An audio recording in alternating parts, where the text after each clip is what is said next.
Davis, Kiara Church, Bailey Bumstead, and Hannah Cooper, and this is our visual essay.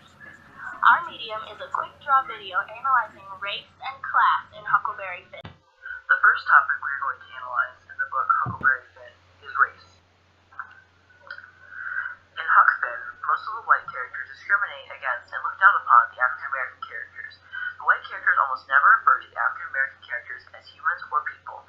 They almost always refer to them as ends. This is shown what Pap says on page 24. And to see the cool way of that end, why, he wouldn't have given me the road if I hadn't shoved him out of the way. I says to the people, why ain't this end put up at an auction and sold? That's what I want to know. And what do you reckon they said? Why, they said he couldn't be sold till he'd been in the state 6 months, and he hadn't been there that long yet. There now, that's a specimen. They call that a government that... Though, the main character, Huck Finn, is contradictory to this trend of the white characters. Huck Finn, throughout the story, has mixed feelings in regards to the topics of racism and race. Though Huck Finn refers to African Americans as ends all throughout the book, which can just be chalked up to the time period that he lived in and the fact that he's so young, he actually respects African Americans, especially Jim. On page 38, Huck says, people would call me a low-down abolitionist and despise me for keeping mum, but that don't make no difference. I ain't a-going to tell, and I ain't going back there anyways. Later on in the book, Huck Finn shows how he has a moral dilemma that involves race and racism. In chapter 31, which is titled, You Can't Pray a Lie, Huck is glad that he rescued Jim from slavery and helped him become a free man. But Huck is worried that lying and not telling anyone about Jim is a major sin. This shows how Huck evolved as a person as the book progressed and how race and racism affected the evolution of his character. The setting of this book affected how race was perceived and talked about.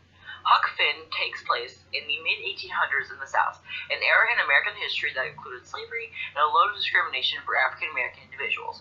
By having this be the setting of Huck Finn, Twain could use the culture and thinkings of that time to enforce the concept of racism, but more importantly slavery, and how it was a terrible practice that occurred.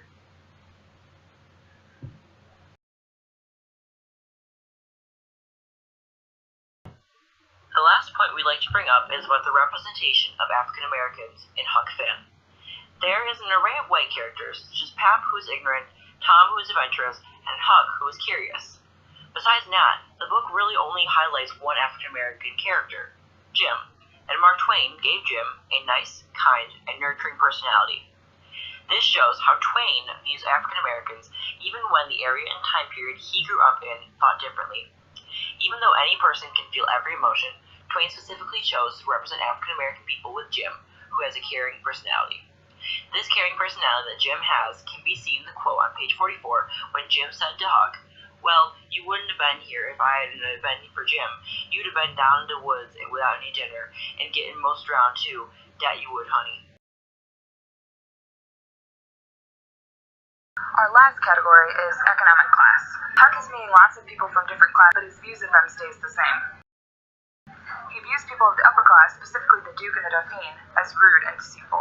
He thinks of them as rude when the Duke said, we ought to bow when he spoke to him, and said, your grace, or my lord, or your lordship, on page 111. Huck sees the Duke and the Dauphine as also being deceitful when they scanned the town with their show at the Royal Nonsuch. They even escaped from the town's rage when the Duke ran the show on the third night, saying he knew the first house would keep mum and let the rest of the town get roped in, and knew they'd lay for him the third night, on page 138. In contrast, people of the lower class, like Huck, are shown as more moral, ethical people throughout the novel. He decides not to tell anyone that Jim has run away. When Jim asks him if he wouldn't tell on him if he was to tell Huck, Huck replies, blamed if I would, Jim, saying that he trusts Jim, and that he will not turn him in. In conclusion, race and class are two very important topics in Huck Finn by Mark Twain. Thank you for watching our visual essay.